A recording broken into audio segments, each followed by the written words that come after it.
nous nous demandons souvent, pourquoi le succès arrive-t-il tard pour certains et tôt pour d'autres? Pourquoi certaines personnes échouent encore et encore, tandis que d'autres s'élèvent rapidement? Dans le voyage de la vie, nous oublions souvent que le véritable succès ne réside pas dans la vitesse, mais dans la patience. Nous oublions que tout se produit par la volonté de notre Créateur, et que lui seul connaît le moment juste. À la fin, c'est le temps lui-même qui décide si un échec était vraiment une perte ou une bénédiction cachée.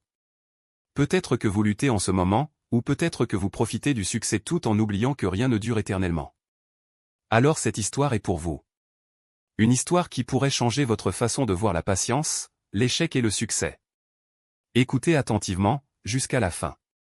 Il y a longtemps, dans une vieille ville tranquille entourée de routes poussiéreuses et de hauts palmiers dattiers, vivait un artisan nommé Karim. Son atelier était une petite hutte debout au bord du bazar. Le toit fuyait sous la pluie, et les murs se fissuraient souvent sous la chaleur de l'été, mais Karim ne l'abandonnait jamais. Pour lui, ce n'était pas seulement un lieu de travail, mais un lieu d'espoir. Karim n'était ni riche, ni célèbre. Ses mains étaient rugueuses d'avoir pétri l'argile, et ses vêtements simples, mais son cœur portait une tranquillité inhabituelle. Alors que les autres se précipitaient dans la vie à la poursuite de l'or et du confort, Karim avançait lentement, convaincu que la patience montrerait un jour sa récompense. Chaque matin avant le lever du soleil, il marchait jusqu'à la rive du fleuve pour ramasser de l'argile humide. Avec son âne à ses côtés, il rapportait la lourde charge jusqu'à sa hutte. Il façonnait l'argile avec amour, comme si chaque peau portait une part de son âme. Son unique fils, Youssouf, s'asseyait souvent à côté de lui, observant avec des yeux curieux. Mais la vie n'a jamais facilité les choses à Karim. Bien des fois, après des jours passés à façonner des peaux, le feu de son four brûlait trop fort et l'argile se fendait. Tout son travail se transformait en cendres. Les acheteurs du bazar se moquaient de lui. « Pourquoi perds-tu ton temps? Tes mains sont maladroites. Pas étonnant que tes peaux se brisent. » Même les enfants se moquaient parfois de Youssouf, l'appelant le fils du potier brisé. Youssouf rentrait à la maison en larmes. Un soir, il demanda, « Père, pourquoi ne t'arrêtes-tu pas? Chaque fois que tu essaies, quelque chose tourne mal. Pourquoi ne trouves-tu pas une autre façon de vivre? » Karim posa doucement sa main sur la tête de Youssouf et répondit, « Mon fils, la patience est l'outil le plus fort qu'un homme puisse tenir. Si nous abandonnons aujourd'hui, nous perdons demain. Le succès et l'échec ne se décident pas en un instant. Le temps dira tout. » Les années passèrent ainsi. Karim luttait, mais ne s'arrêtait jamais. Lentement, ses mains devinrent plus habiles. Ses créations devinrent plus belles. Les villageois doutaient encore de lui, mais dans le cœur de Youssouf, une petite étincelle de croyance commença à grandir. Une année, après d'innombrables échecs, Karim réussit enfin à créer un ensemble de 12 magnifiques peaux. Leur éclat était comme de l'or sous le soleil. Leur forme était parfaite, leur émail lisse comme du verre.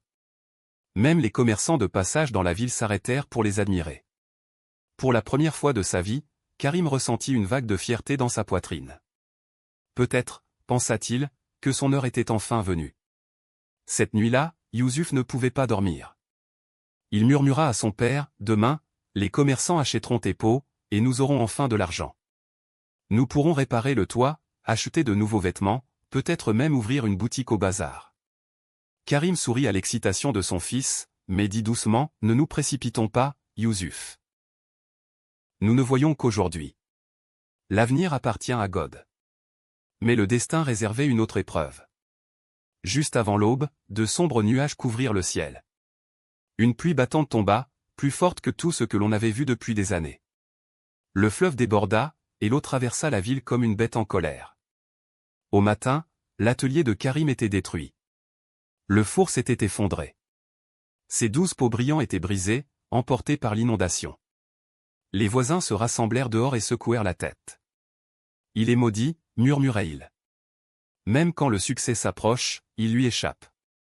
Karim n'était jamais destiné à la grandeur. Le cœur de Youssouf se brisa. Il s'assit parmi les morceaux d'argile brisés et pleura.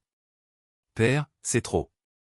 Comment perdre tout cela pourrait-il être autre chose qu'un échec ?» Karim s'assit à côté de lui dans la boue. Son visage était mouillé de pluie, mais ses yeux restaient calmes. Il tenait un éclat de poterie brisé dans sa main et dit, « Mon fils, même en cela il peut y avoir du bien. Ce qui ressemble à une perte aujourd'hui peut nous sauver demain. Sois patient. Le temps est un juge plus sage que nous. Lui seul dira ce que cela signifie. Youssouf ne pouvait pas comprendre. Tout ce qu'il voyait, c'était la perte, l'échec et la honte. Pourtant, la voix calme de son père résonnait dans son cœur, plantant une graine qu'il ne reconnaissait pas encore. Et ainsi, tandis que la ville plaignait Karim, il recommença silencieusement. Les jours devinrent des semaines après l'inondation. La hutte de Karim restait à moitié détruite, et ses outils étaient enfouis dans la boue. Beaucoup de villageois pensaient que c'était la fin pour lui. Certains disaient même, il quittera cette ville maintenant. Il n'a plus rien pour reconstruire. Mais Karim ne partit pas. À main nue, il commença à nettoyer les ruines de son atelier. Youssouf, encore amer de la perte, resta à ses côtés. Jour après jour, ils ramassèrent les morceaux d'argile brisés et déblayèrent.